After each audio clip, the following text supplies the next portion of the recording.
Hunslet Engine Works was founded in 1864. By 1902, it had supplied railway engines to over 30 countries worldwide. The works closed in 1995, but you can still see the rails crossing the road, which allowed engines to be moved between sheds and to connect with the rail network. The engine works were just one industry that developed here. Leeds became well known for its textile industry, but heavier industries such as steel and iron foundries, engine works and railway works also thrived in Hunslet, often described as the workshop of Leeds. In this Leeds Local History video, we are investigating an area of Hunslet in South Leeds called Pottery Field. In addition to industry, there were once streets of terraced houses here, numerous public houses, a church mission room and a school. Perhaps we should begin by explaining how the area got its name. In the Middle Ages, pottery was made in West Yorkshire wherever suitable deposits of clay were available. But in the late 18th and early 19th centuries, the county's pottery industry became increasingly concentrated in the Leeds and Castleford areas. In 1770, Richard Humble purchased 5.5 acres of land on the north side of Jack Lane, called Rushy Pasture, for £600.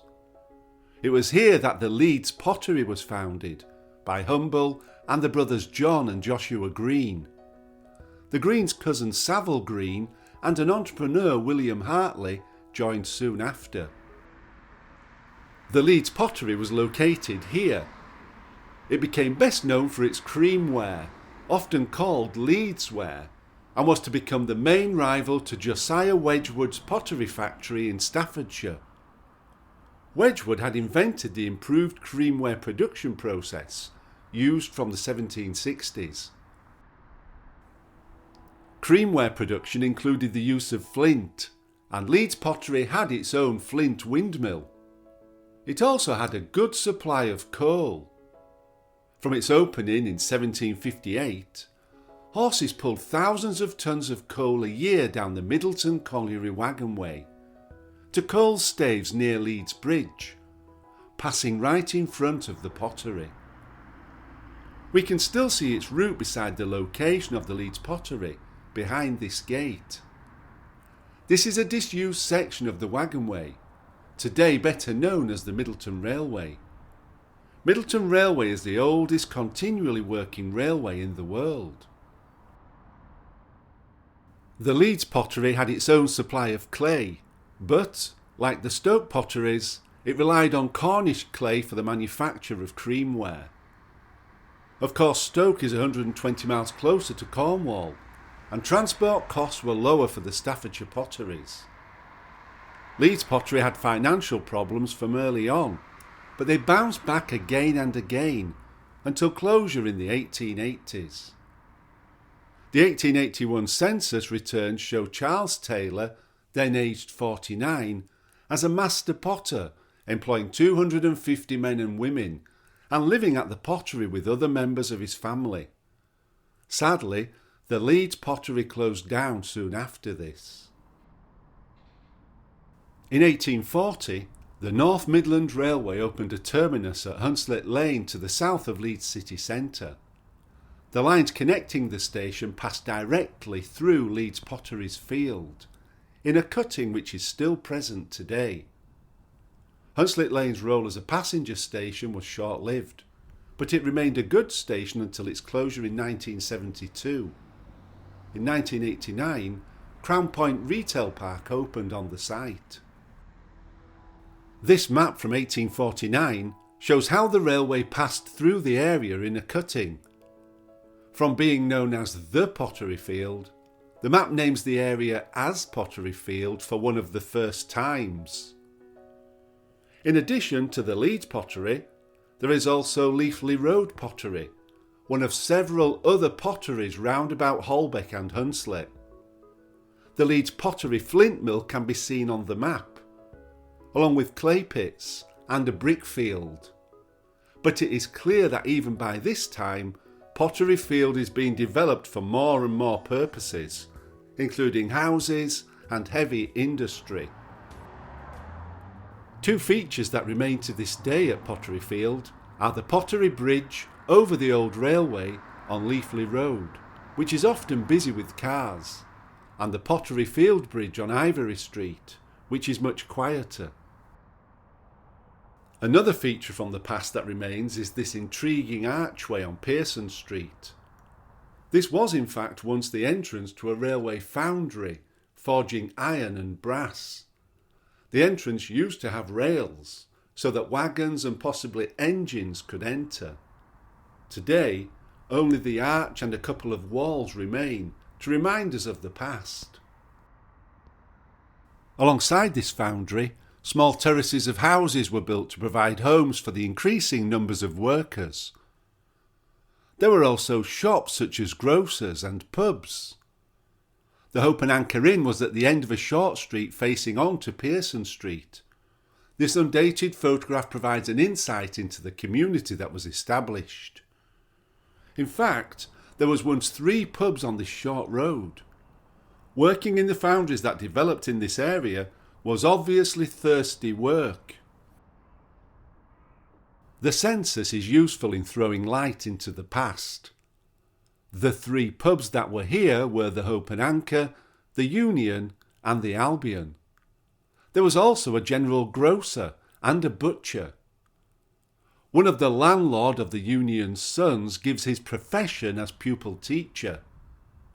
This building at the corner of Pearson Street and Leafley Road was once St Jude's National School. It is possible that Edward Brooke taught here. The parish of Pottery Field was established in 1851. St Jude's Church was completed in 1853 at the corner of Leafley Road and Hunslet Road, and existed for almost 100 years before closure in 1950. St Jude's also established a mission room on Myrtle Street at Pottery Field in 1875. Mission rooms were often built as a branch of a larger church to provide Sunday worship and social activities.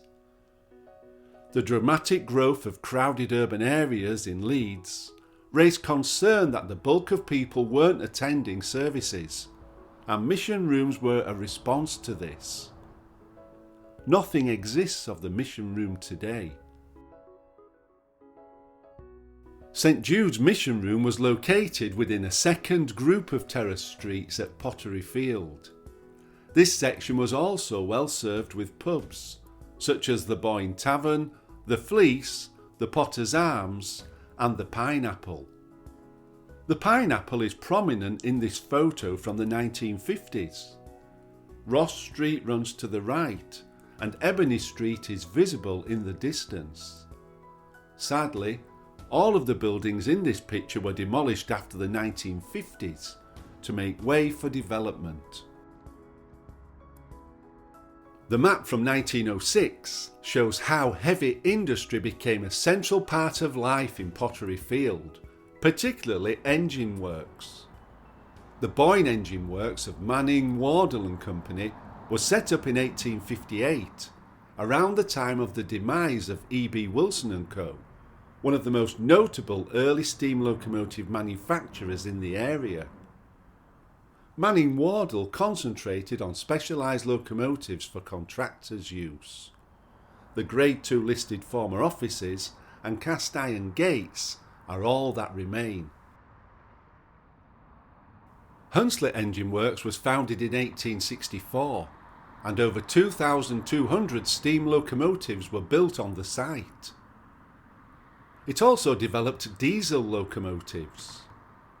It supplied locomotives for the Channel Tunnel operations, and its last contract was to supply locos for tunnelling the Jubilee Line extension.